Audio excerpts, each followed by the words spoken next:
पति गाथा रउआ जाना तानी सब पति गाथा सातो जन्म मंगिया सलामत रहे मानिला सब कुछ अपना सजन के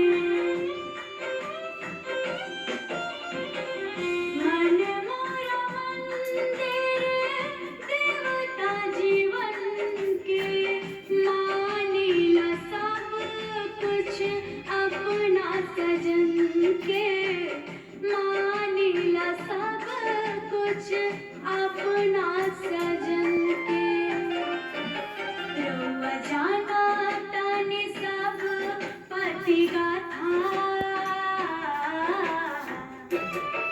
रउआ जाना तानी सब पति गाथा सातो जन्म मंगिया सलामत रहे हो विधाता मंगिया सलामत रहे हो विधाता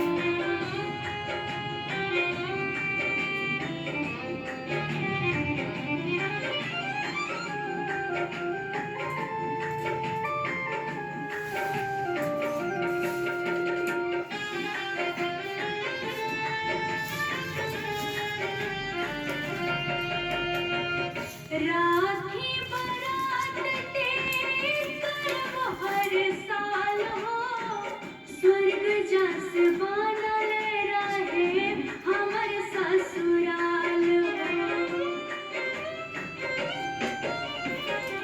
राखी बरात तेरी करब हर साल हो स्वर्ग जस बनल रहे हमर ससुराल हो स्वर्ग जस बनल रहे हमर ससुराल हो सस पिता हमें सास हई माता सस पिता हमें सास हई माता सात जन्म मनिया सलामत रहे हो विधाता मनिया सलामत रहे हो विधाता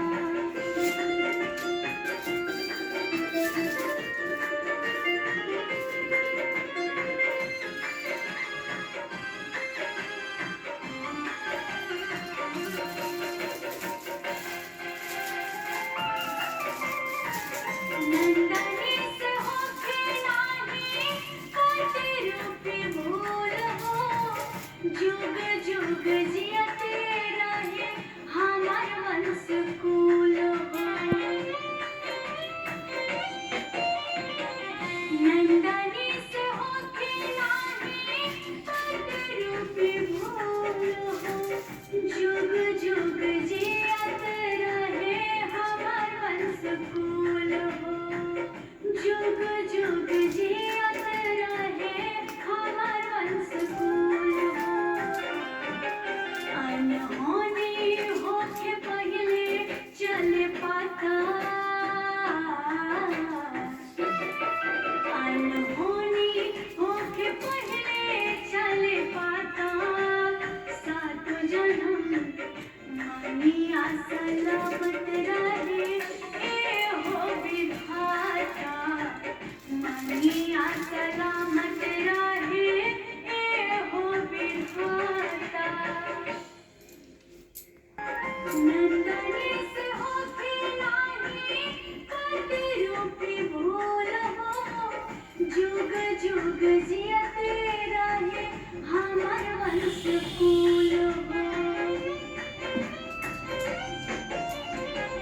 नंदनी से होके नाही कटे रूपी भूल हो जुग जुग जियत रहे हमार वंश कुल हो जुग जुग जियत रहे हमार वंश कुल हो अनहोनी होके पहले चल पाता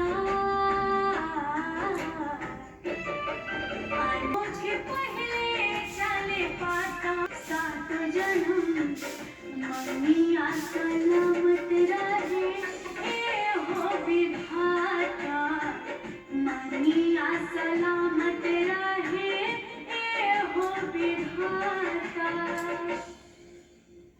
सीने वाला नाता सात जन्म मनिया सलामत रहे ए हो विधाता मनिया सलामत रहे ए हो विधाता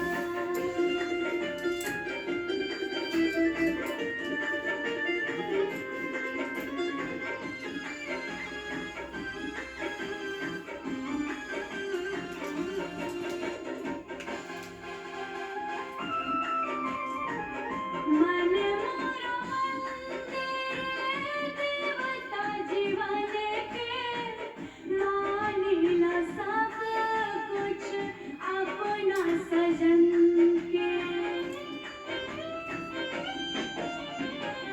मन मोर मंदिर देवता जीवन के मानिला सब कुछ अपना सजन के मानिला सब कुछ अपना सजन के रउआ जाना तानी सब पति गाथा रउआ जाना तानी सब पति गाथा सात जन्माता मंगिया सलामत रहे ए हो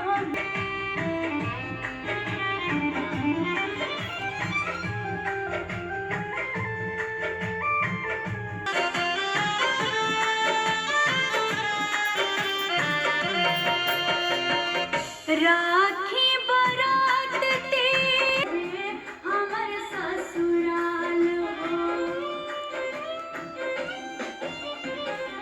राखी बरात तेज कर सस पिता हमें सास है माता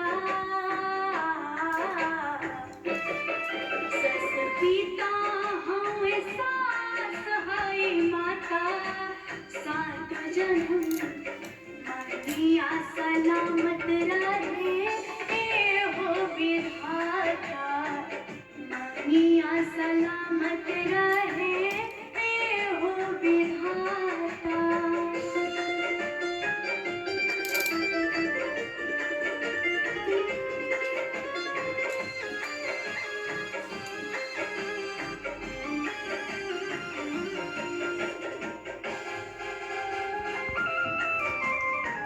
नंदनी से होके लाही पति रूपी भूल हो जुग जुग जियते नंदनी से होके लाही पति रूपी भूल जुग जुग जियत रहे हमर वंश कुल हो अनहोनी होके पहले चले पाता को अपना पति माँ बनाना चाहती हूँ, इसमें कुछ भी संशय नहीं है। मेरे इस विचार को पिताजी ने ठुकरा दिया है, इससे मैं अपने शरीर को त्याग दूंगी। पार्वती जी की इस बात को सुनकर सखियों ने कहा कि शरीर का त्याग न करो, चलो किसी ऐसे वन में चले जहाँ पिता को पता न लगे। ऐसी सलाह कर तुम ऐसे वन में जा पहुँची। उधर तुम्हारे पिता घर घर तुम्हें खोजने लगे, दूतों द्वारा भी खबर लेने लगे कि कौन देवता या किन्नर मेरी पुत्री को हर ले गया है। उन्होंने मन ही मन कहा, हे नारद जी के आगे प्रतिज्ञा कर चुका हूँ, मैं अपनी पुत्री भगवान विष्णु को दूंगा। ऐसे सोचते सोचते हिमवान मूर्छित हो गए। गिरिराज को मूर्छित देखकर सब लोग हाहाकार करते दौड़ पड़े। जब होश हुआ तो तब पूछने लगे कि गिरिराज, आप अपनी मूर्छा का कारण बताइए। हिमवान ने कहा, आप लोग मेरे दुख का कारण सुने, न मालूम कौन सी मेरी कन्या को हर ले गया है। ऐसा नहीं हुआ तो उसे किसी काले सांप ने काट लिया या सिंह खा गए होंगे। हाय हाय, मेरी बेटी कहाँ गई? किसी दुष्ट ने मेरी पुत्री को मार डाला। ऐसा कह वो वायु के झोंके से कांपते हुए वृक्ष के सामने कांपने लगे, वृक्ष के समान कांपने लगे। इसके बाद हिमवान तुम्हें वन वन खोजने लगे। वह वन भी सिंह, भालू, हिंसक जंतुओं से बड़ा भयानक वन में जंतुओं से बड़ा भयानक हो रहा था। तुम भी अपनी सखियों के साथ उस भयानक वन में चलती चलती कैसी जगह पर पहुंची जहां एक नदी बह रही थी। उसके रमणीय तट पर एक बड़ी सी कंदरा थी। तुमने उसी कंदरा में आश्रम बना लिया और मेरी एक बालुकामयी प्रतिमा बनाकर अपनी सखियों के साथ निराहार रहकर मेरी आराधना करने लगी। जब भाद्रपद शुक्ल पक्ष की हस्त युक्त तृतीया तिथि प्राप्त हुई तो तुमने मेरा विधिवत पूजन किया और रात भर जाकर गीत वादित से सुने मुझे प्रसन्न करने में बिताया। उस व्रत राज के प्रभाव से मेरा आसन डगमगा उठा, जिससे मैं तत्काल उस स्थान पर जा पहुंचा जहां तुम अपनी सखियों के साथ रहती थी। वहां पहुंचकर मैंने तुमसे कहा कि मैं तुम पर प्रसन्न हूँ, बोलो क्या चाहती हो। तुमने कहा, मेरे देवता, यदि आप मेरे ऊपर प्रसन्न है तो मेरे पति बने। मेरे तथास्तु कहकर कैलाश पर्वत वापस आने पर तुमने वह प्रतिमा नदी में प्रवाहित कर दी और सखियों के साथ उस महाव्रत का पालन किया। हिमालय तब तक उस वन में तुम्हें खोजते हुए आ पहुंचे। चारों दिशाओं में तुम्हारी खोज करते करते व्याकुल हो चुके थे, इसीलिए तुम्हें आश्रम के समीप पहुंचते ही गिर पड़े। थोड़ी देर बाद उन्होंने नदी के तट पर दो कन्याओं को सोते हुए देखा। देखते ही उन्होंने तुम्हें छाती से लगा लिया और विलक कर रोने लगे। फिर पूछा, पुत्री, तुम सिंह, व्याघ्र आदि जंतुओं से भरे इस वन में क्यों आ पहुंची। पार्वती ने उत्तर दिया, हे पिताजी, मैंने पहले ही अपने आप को शिव जी के हाथों सौंप दिया है। आपने मेरी बात टहल दी, इससे मैं यहाँ चली आई हूँ। मां ने सांत्वना दी कि हे पुत्री, मैं तुम्हारी इच्छा के विरुद्ध कुछ नहीं करूँगा। वे तुम्हें अपने साथ लेकर घर आए और मेरे साथ तुम्हारा विवाह कर दिए। इससे तुमने मेरा अर्धासन पाया है। तब से आज तक किसी के सामने मुझे यह व्रत